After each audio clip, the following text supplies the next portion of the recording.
Vamos a detallar un poco más lo que estuvimos hablando en los videos anteriores.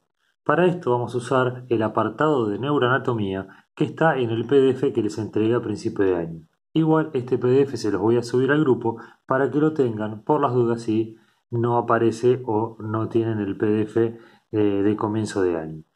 Esto es lo que estuvimos charlando anteriormente, que las neuronas eran células excitables y que estas células excitables tenían la capacidad de generar un impulso eléctrico ante algún estímulo y este impulso eléctrico lo transmiten a otra neurona a través de su axón, como este que está acá, ¿sí? Excitando a la segunda neurona.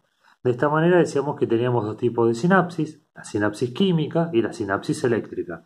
En la sinapsis eléctrica había contacto directo de neurona con neurona y la corriente eléctrica pasa de una neurona a la otra, como cuando un cable que está cortado lo pelamos y lo unimos y la corriente eléctrica atraviesa tranquilamente esa unión. Esa es la sinapsis eléctrica, cuando hay contacto directo neurona-neurona.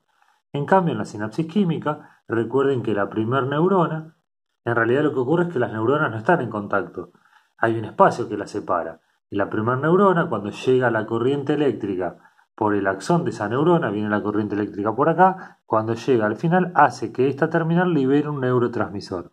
Y ese neurotransmisor es captado por el receptor que tiene en la membrana la segunda neurona, se excita la segunda neurona y la corriente eléctrica avanza hacia una tercera neurona o directamente entra en contacto con el órgano efector. Eso ya lo vamos a ver los receptores cuando estemos terminando el sistema nervioso. Entonces, para repasar un poquito, habíamos dicho que el sistema nervioso se divide en central y periférico, y el sistema nervioso central se divide a su vez en dos grandes partes, el encéfalo, que está dentro del cráneo, y la médula espinal, que está dentro de la columna vertebral. El encéfalo dentro del cráneo está formado por el cerebro, el cerebelo y el tronco del encéfalo. Y este tronco del encéfalo a su vez tiene tres partes, bulbo, protuberancia y mesencéfalo. Después está la médula espinal, y ese es el central, y el sistema nervioso periférico está formado principalmente por los nervios. Los nervios, como ya mencionamos anteriormente, hay dos grupos, los 12 pares craneales, son 12 pares craneales porque estos 12 nacen del tronco del encéfalo, que está acá, del tronco, y salen por los agujeros del cráneo, porque todo esto está dentro del cráneo, y los 31 pares de nervios raquídeos que salen por los agujeros de conjunción, que son los que se forman al mirar la vértebra de perfil entre los pedículos de la vértebra superior con el de la vértebra inferior, algo que vimos cuando vimos columna vertebral. Ahora, estos 31 pares de nervios raquídeos, una vez que nacen y que salen por el agujero de conjunción, algunos se entrecruzan entre sí las fibras para mezclar información y forman los plexos. O sea que los plexos nerviosos son los pares raquídeos o los nervios raquídeos que se entrecruzan entre sí, como el plexo braquial o distintos otros plexos que existen. Y antes de llegar a los órganos, en algunos nervios existen los ganglios. Los ganglios es en donde van a estar cuerpos de neurona para que los axones hagan sinapsis. Eso lo vamos a ver más adelante cuando veamos sistema nervioso periférico. Esta clasificación de encéfalo y médula formando parte del central y de los nervios periféricos y los plexos formando parte del periférico es la clasificación sencilla. A ustedes les voy a pedir una clasificación un poco más complicada, ¿sí? Repasando, esto que está acá es el encéfalo, donde tenemos el cerebro, el cerebelo y el tronco tiene tres partes, de abajo para arriba se llama bulbo, protuberancia y mesencéfalo. ¿Sí? Bien, ahora, hay una clasificación más complicada, que es esta que está acá, donde tenemos que según su desarrollo embrionario, al sistema nervioso se lo divide en tres partes. Romboencéfalo.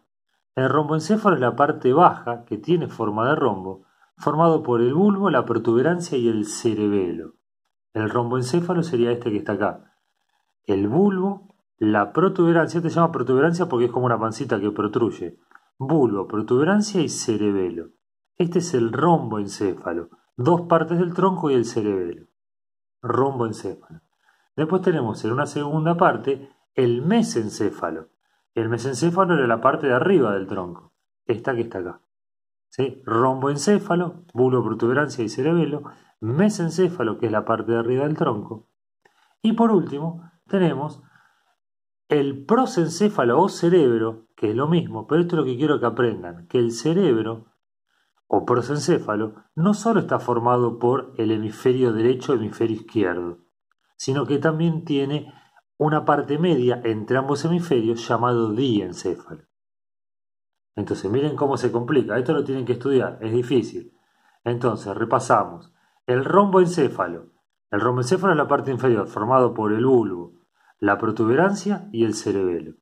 Después tenemos el mesencéfalo, que es esto que está acá. El mesencéfalo es la parte superior del tronco. Y después tenemos el cerebro. Ahora, el cerebro, o prosencéfalo, que acá lo dice, cerebro o prosencéfalo, está formado por el hemisferio derecho y el hemisferio izquierdo, lo que se llama en conjunto telencéfalo, y en el medio de ambos hemisferios y abajo de ellos el diencéfalo. Es como que ustedes tienen, para hacerlo representar con un hemisferio acá, el otro hemisferio cerebral acá y en el medio acá, entre ambos, el diencéfalo. Entonces, los dos hemisferios más el diencéfalo, ese es el cerebro, o prosencéfalo. Después el mesencéfalo y después el rombencéfalo. ¿Sí? Bien. Esto lo tienen que leer, estudiar, cualquier cosa me preguntan, pero es complicado. Entonces vamos a hablar en este primer video del tronco. Vamos a empezar de abajo para arriba. Vamos a hablar del tronco principalmente y después vamos a hablar de el diencéfalo y de los hemisferios cerebrales. Bien, entonces tronco del encéfalo. El tronco del encéfalo, como dijimos, está formado por tres estructuras llamadas bulbo, protuberancia y mesencéfalo. Esperen un segundito que voy a buscar bulbo, protuberancia y mesencéfalo. Esto, perdón chicos, pero es así, es informal esto. Este no era. Acá. Esperen un segundito. Bueno. La compu no me está respondiendo. Así que vamos a cortar el video y lo seguimos en el próximo video.